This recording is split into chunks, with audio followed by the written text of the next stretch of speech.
Hello everyone, and welcome back. In today's video, I'll be touching on exactly what it means to live a disciplined life and how this principle relates to lucid dreaming.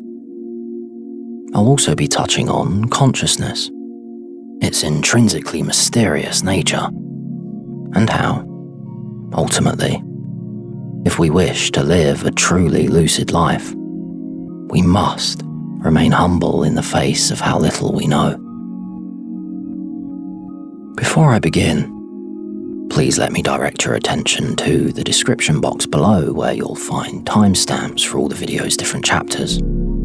There you'll also find links to my various other social media platforms, including Patreon, where you can support my work, receive one-on-one coaching, gain early access to videos, and unlock exclusive articles and guides, all for as little as $2 a month. Of course, another way to support my work is by interacting with the video.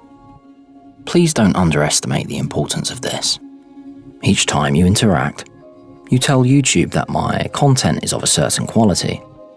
So, if you find yourself enjoying it, please click the like button. If you feel impelled to share your thoughts, please leave a comment. And if you're keen to keep up with future content, please subscribe and turn on notifications. Okay, so, with all that said, I now present to you lucid dreaming, discipline, and the mystery of consciousness.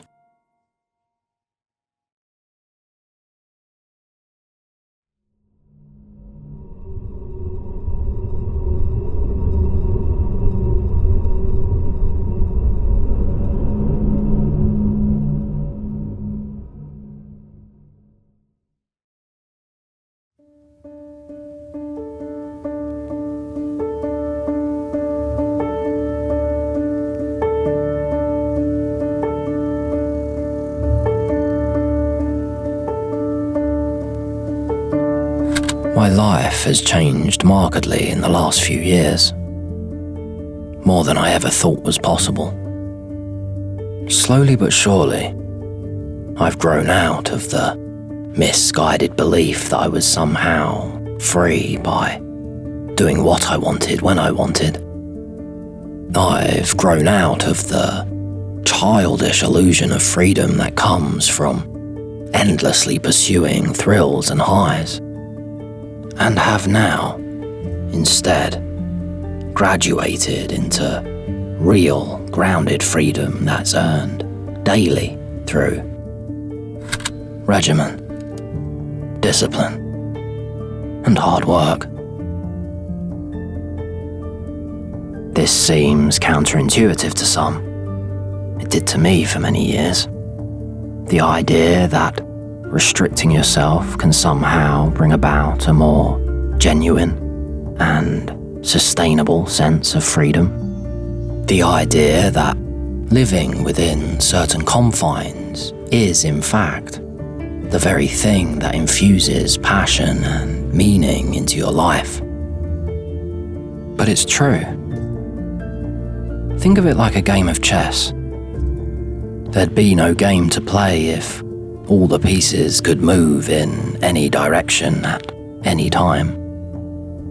It's the limitations imposed upon the board, the pieces, and the players that make the game worth playing.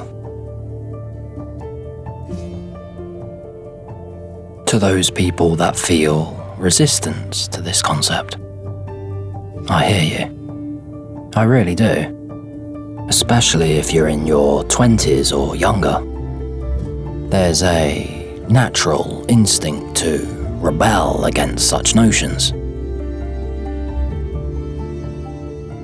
But how can you ever hope to be free, truly free, when you're under the unrelenting dictate of your whims and fancies, your knee-jerk reactions, your base, instinctual desires? Who's really at the wheel in moments like these, when you're slaving away to every last thought that passes through your head. Horny? Masturbate. Bored?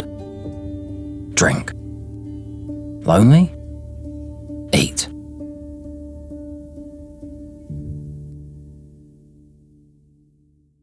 As long as you're controlled by these impulses, you're not really free. It might seem like you are in the moment, when that initial surge of dopamine hits and you're being swept from shore to shore. But let me assure you, you're not. It's an illusion. You're being controlled by your unconscious mind, by your body, like a puppet. You can only lay claim to true freedom when you've broken free from these evolutionary tracks. When you're capable of feeling an impulse, recognizing it for what it is, and then consciously choosing not to pursue it, regardless of the known gratification that lies in immediate wait. To sacrifice the present to the future. That is freedom in actuality. That is wisdom. When you're capable of making decisions that originate from a place of illuminated intent.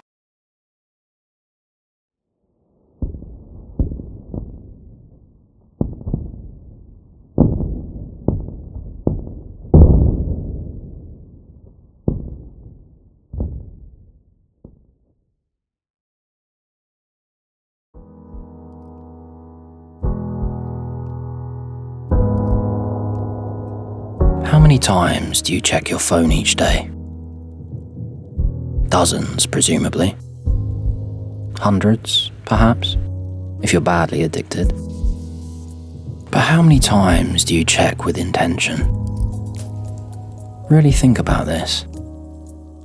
How many times do you check with clarity of mind and a sharp, directed focus?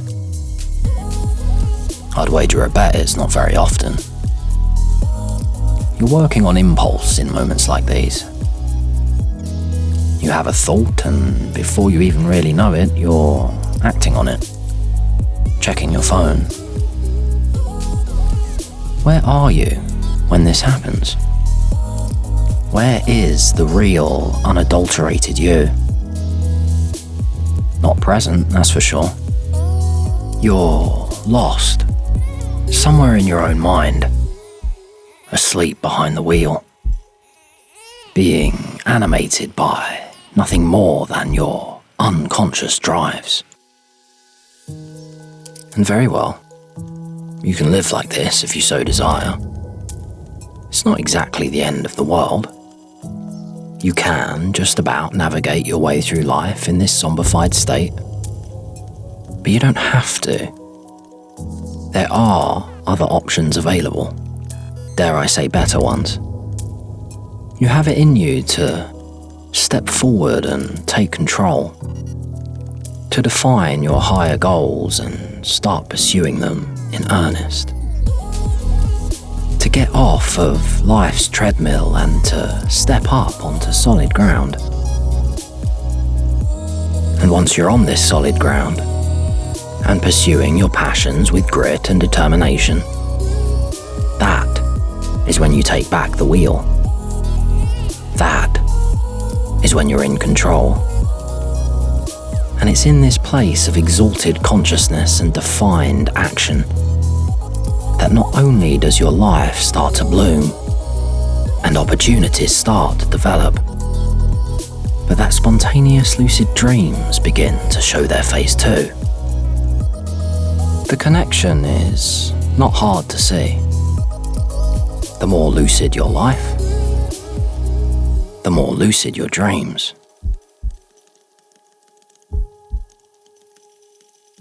Become more disciplined in your day-to-day life and you will naturally start to see your lucid landscape shift. You'll feel more impelled to stay regimented with your dream journaling. Reality checks will become a deeply ingrained part of your routine. And you'll remain diligently on the lookout for dream signs. At all times. Live this way for long enough. With all-day awareness. And lucid dreaming is inevitable.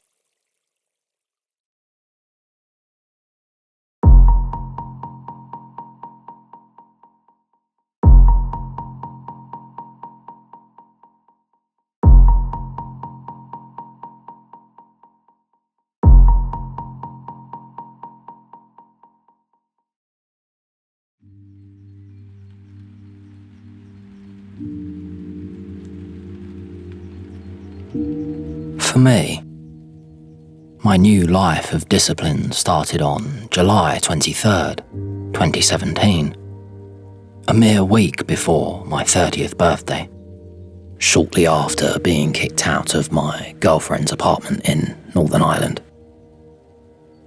The change didn't happen all at once. It was a slow, gradual build. But on that day, I took my first tentative steps onto the path of redemption by finally putting an end to my drug use. I quit weed, MDMA, alcohol and cigarettes. I went 100% sober, bar caffeine, and cold turkey to boot. I'd tried it dozens of times before. But thankfully, this time, it stuck.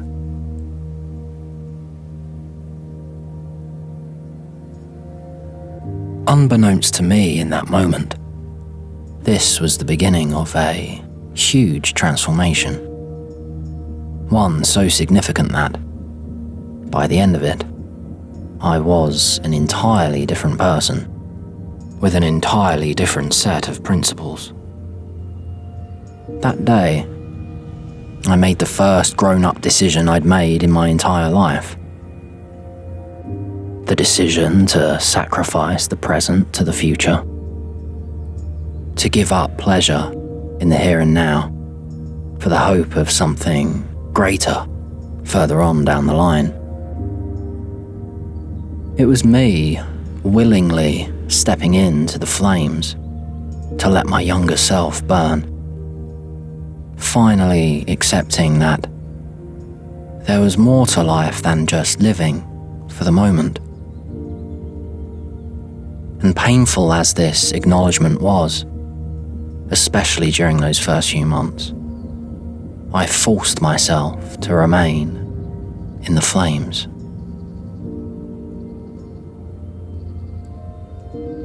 It certainly wasn't fun, and there were indeed times that I seriously considered stepping out and returning to my old ways. But I resisted. And as the days ticked on, I slowly started to understand that the discomfort I was feeling was part of the point of sacrifice. It was supposed to be unpleasant. It wasn't supposed to be fun in any way, shape, or form. After all, you're losing something, right? A part of you is dying. You're giving something up. And of course, at the time of giving up, whatever that fun little thing is, it stings. It burns. And the aversion towards said burning is what keeps people perpetually locked in ineptitude. As one becomes older, however, Experience proves time and time again that this sacrifice is indeed necessary if you wish to lead a good, meaningful life. A life you can be proud of. One that's sustainable through the decades. It's all well and good living recklessly in your youth. Payment is still low back then. But the further into this game you get, the more you pay for your recklessness. The higher the toll. So, simply put, lucid living hinges on the idea of foresight, of recognizing that there is indeed a future version of you waiting, hoping that you care. Lucid living is the understanding that the actions you take now have countless direct and indirect influences over said future you. Lucid living is understanding this fact and tending diligently to it. The kicker is, though, your present self is naturally resistant to this concept. Truly grasping the gravity of time and how it functions in this realm is hard for us humans to do. You're expending effort now to sow seeds that you likely won't see grow for many months, if not years to come. Perhaps never. And knowing this makes it, oh, so easy to put things off until tomorrow. It makes it, oh, so easy to keep on pushing back self-development until some undefined later date. After all, there's no immediate gratification in preparing the ground. So why bother? Asks your ego. But I assure you that what comes out the other end, after all this hard work and dedication, is far more precious and rare and important and real than any fleeting pleasure you can attain by caving into your meaningless whims in the here and now.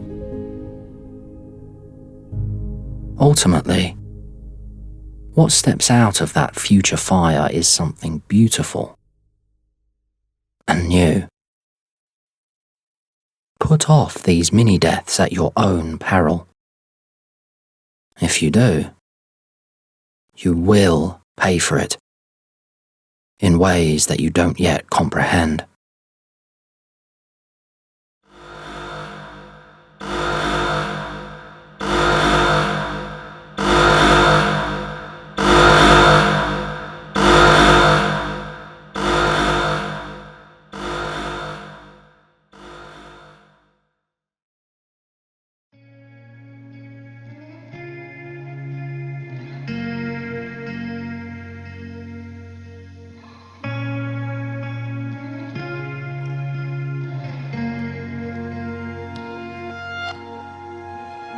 Upon stepping out of the flames, you'll see that a lot has changed.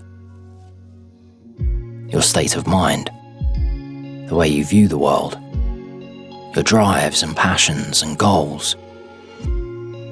But not everything changes. Some things remain the same. It doesn't all get burned away. And so, it's better to think of the process more as a refinement of sorts, rather than a total annihilation. It's more akin to a rock being turned into a diamond. It comes out transformed, reconfigured, in a sense unrecognizable. But it is still, in essence, the rock. Fundamental traits and one's true passions linger.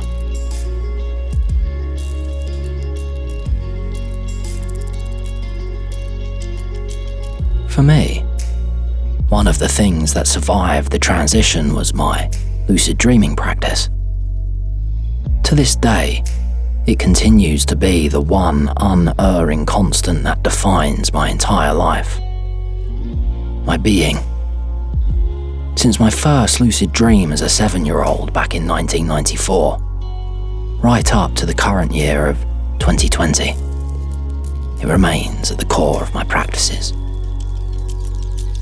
But now, as the rock becomes a diamond, new practices enter my orbit too, like semen retention and charisma, like eating ketogenically and intermittent fasting, like daily cold showers and daily meditation. This is quite the contrast to my old life, to my old way of functioning in the world. In the past, I was supremely lazy. I was a procrastinator of the highest degree. I was self-entitled and lacked any honour and respect. But the flames burned that all away. And now, I'm finally the man I was always meant to be. Focused. Determined. Undistracted. The man that, in all honesty, I probably should have become a lot sooner. And whilst this strict life I'm leading now is certainly not the life I'd recommend for everyone, it is the life that makes the most sense to me as a recovering drug and sex addict. After coming so close to the brink, on so many occasions, this is the life the doctor ordered. And boy oh boy, what a prescription it was.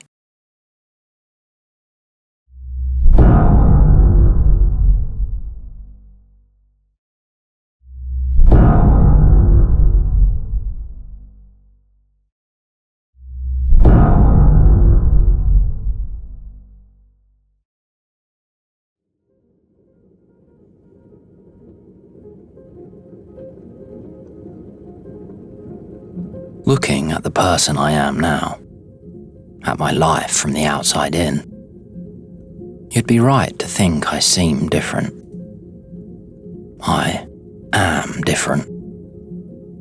In fact, if you were a fly on the wall observing one of my typical days, you may even go as far as thinking I'd had some sort of deep spiritual awakening, that I'd been reborn, living like a monk in solitude up in the mountains, pursuing enlightenment.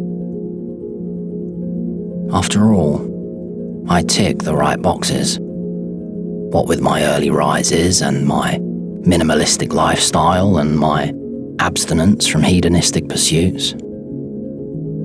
But people are routinely disappointed to discover, upon meeting me in person, that I don't actually identify with such a label at all. It's quite unusual, admittedly. Here I am leading more of a spiritual life than most self-proclaimed spiritual people, yet I don't have any set belief in a god or an afterlife. I am, in fact, an agnostic. That's right, a good old fence-sitter. Someone who refuses to commit to one side or the other definitively. Someone who enjoys listening to Sam Harris and Richard Dawkins one minute, and then Rupert Sheldrake and David Chalmers the next. Most people I meet in life find this attitude frustrating. I've lost count of the amount of times I've been told to pick a side. But, to put it bluntly, I refuse. You see, I'm quite happy up here on the fence. It seems to me the only rational and reasonable place to be. Up here is where intellectual honesty resides, humility, and a willingness to truly listen to everybody. Not just the people that prop up the thoughts and feelings I already have. Because to think that each side doesn't have something vitally important to say about the nature of reality is woefully ignorant, in my opinion. Arrogant, even. Let's not fool ourselves here. We're all important in our own way. Right or left,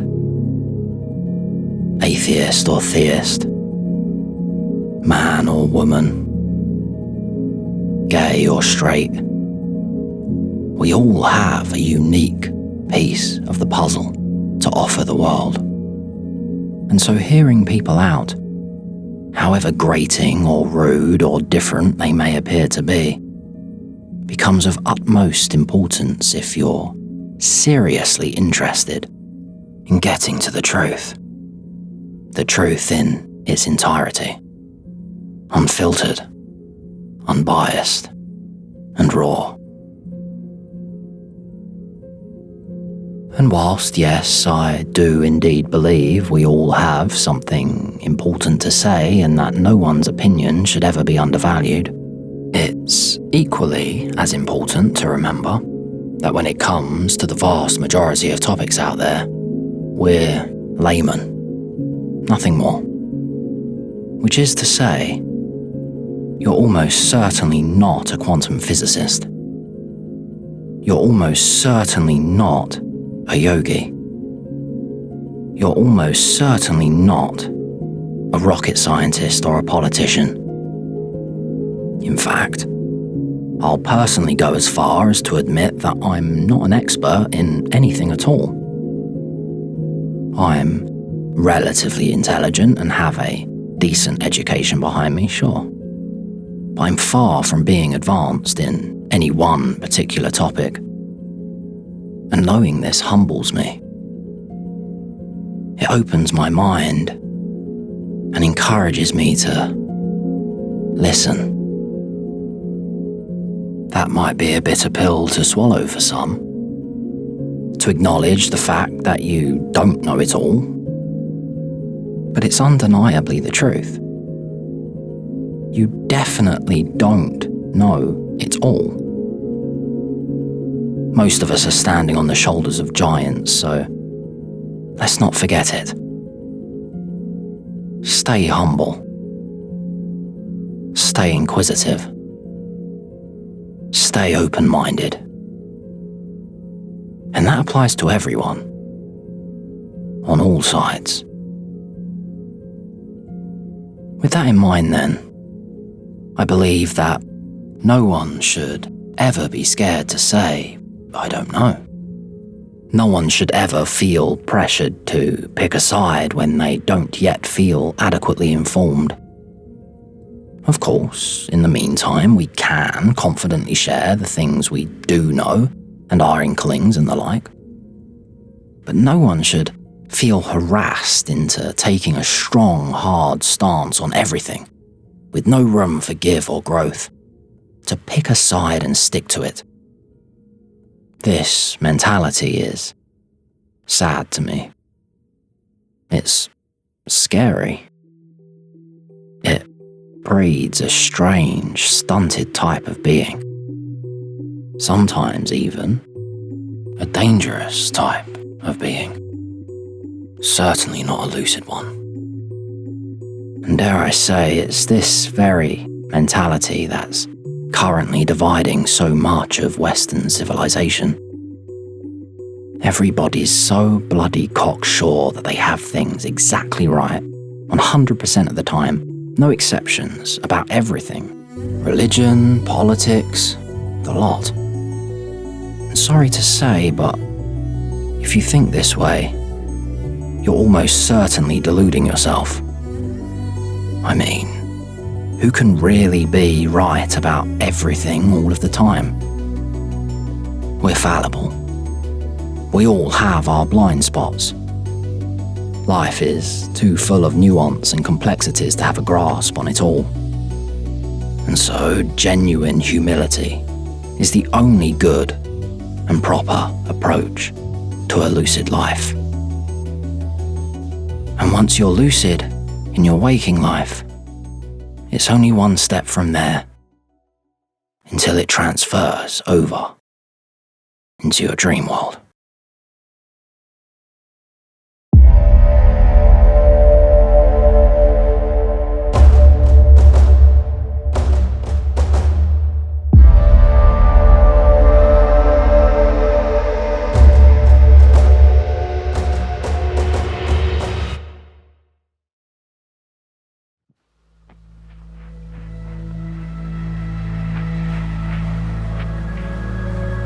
There are things I know, and there are things I don't know. And most things I can safely say fall into the latter camp. This is humility in a nutshell.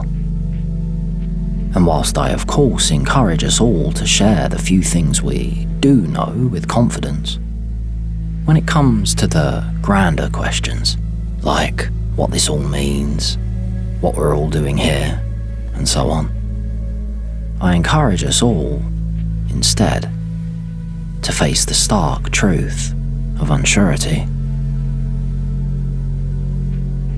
This mentality lies at the heart of my day-to-day life. I don't know if there's a God. I don't know what consciousness is. I don't know what happens when we die. I don't know if there's a difference between astral projection and lucid dreaming. Hell, I don't even know for sure if you really exist. I have my theories and my intuitions, sure, but nothing's beyond doubt. Nothing beyond my own subjective experiences, at least. That is literally the only thing I can be sure of. The only thing I can talk about with any sort of authority. One day I just woke up in a universe full of baffling complexity and depth. And slowly, over the span of 2 years or so, I became aware of myself somehow. And I barely even remember it happening. That's it. Surety ends there. I'm experiencing something, be it waking life or dream life or the liminal states in between. Wherever I am on the spectrum at any given time, I'm having a conscious experience of something. Anything beyond that one certainty is a mere inference from the first. That's not to say that I wouldn't love for this great mystery to be solved somehow, but the question really is how. Is it possible, even? Are we posing the right questions? Looking in the right places? Perhaps the way we're currently searching is akin to asking for an image of the Milky Way galaxy while still inside of the galaxy. The problem seems, in some way, impenetrable. We can map the star systems until we're blue in the face, but how do we understand the system as a whole when it seems that we are ourselves the exact same system we're trying to map? It's a paradox of sorts. A frustratingly beautiful one. And so, however far we come, however many elements of life we grapple with and successfully label, the question always returns to consciousness. The element that all the other elements are built upon. The element that gives rise to meaning and value. The only element that truly seems to matter. And yet, regardless of its staggering importance and our unrelenting probing into it, the question always falls flat. Who are we? We are still, at the heart of it all, ignorant of our own nature. And how that one simple truth leaves you feeling says everything you need to know about yourself.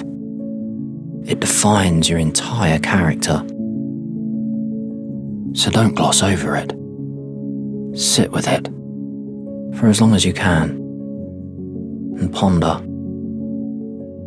The more comfortable you feel in the discomfort of unknowing, the more lucidity you can draw from the bedrock of existence and infuse into your life.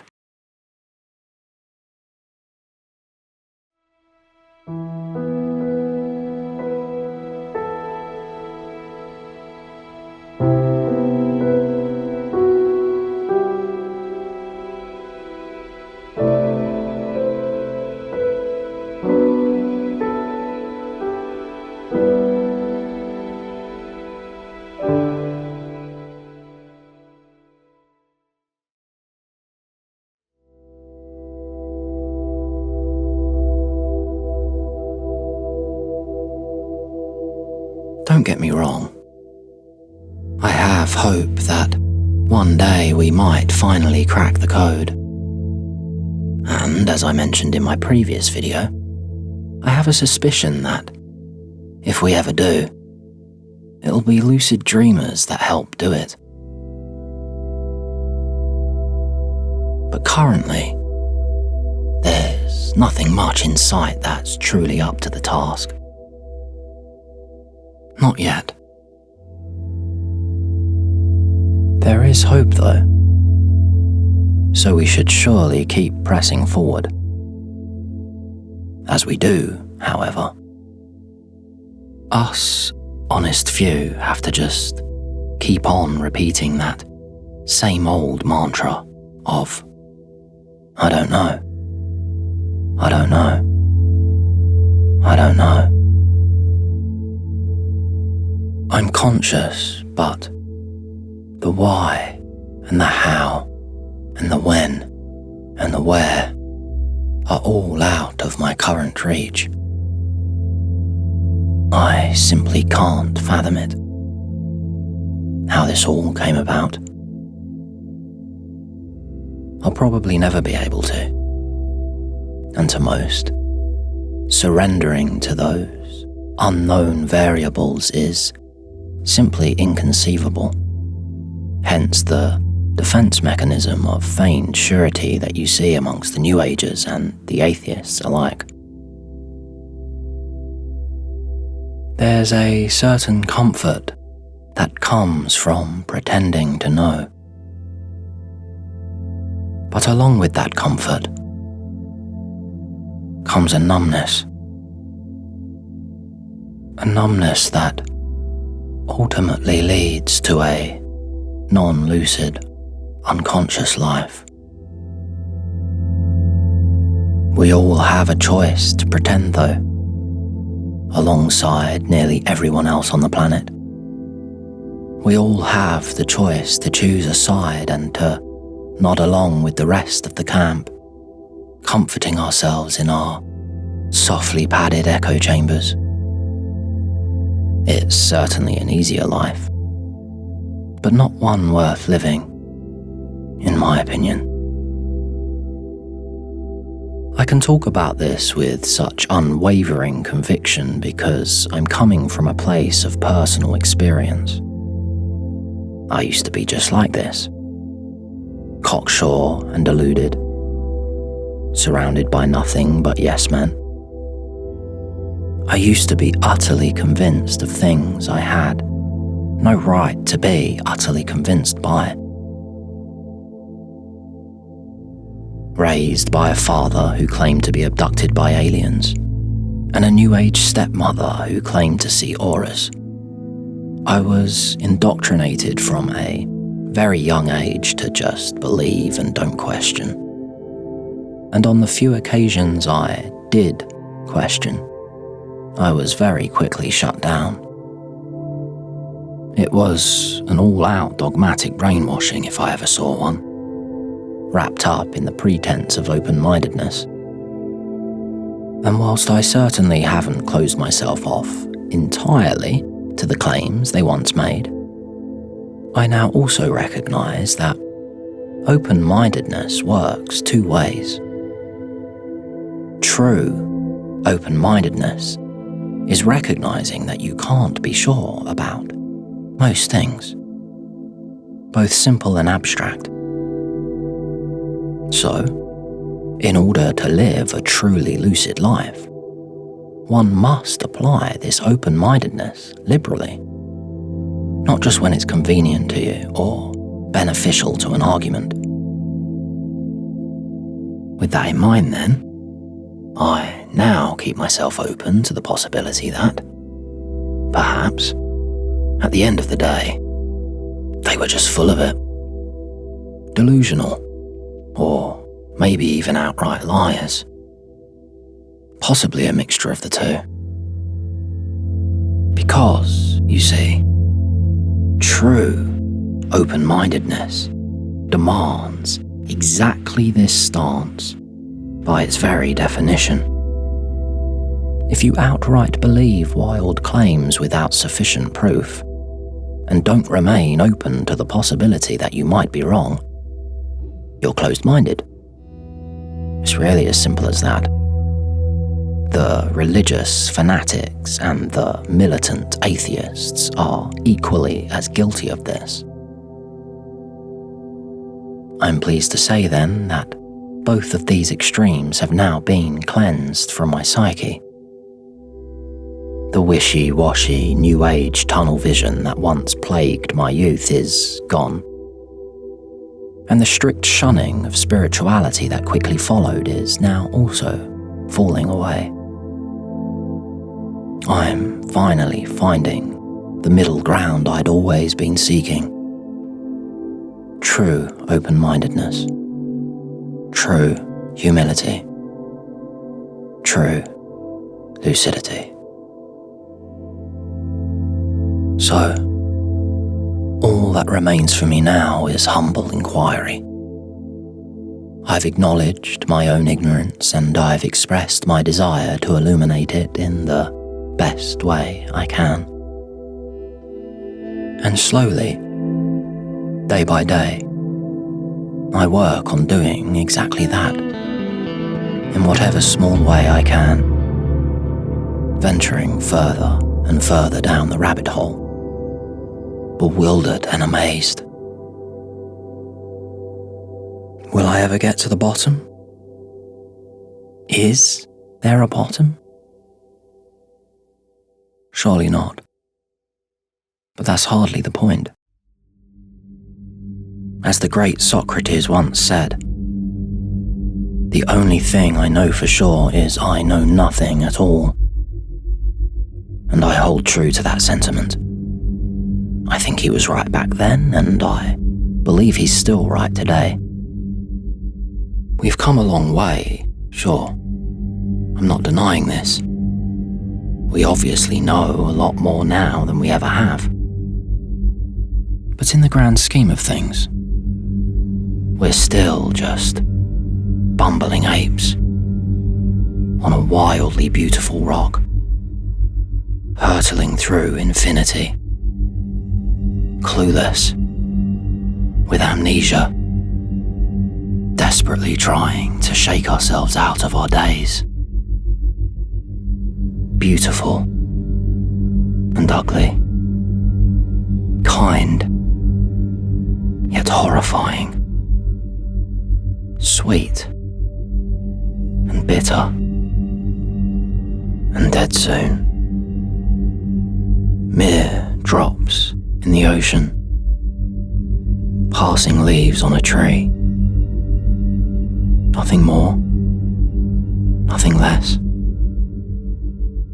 And that's okay. In enjoy this fleeting moment, this temporary spark in the dark.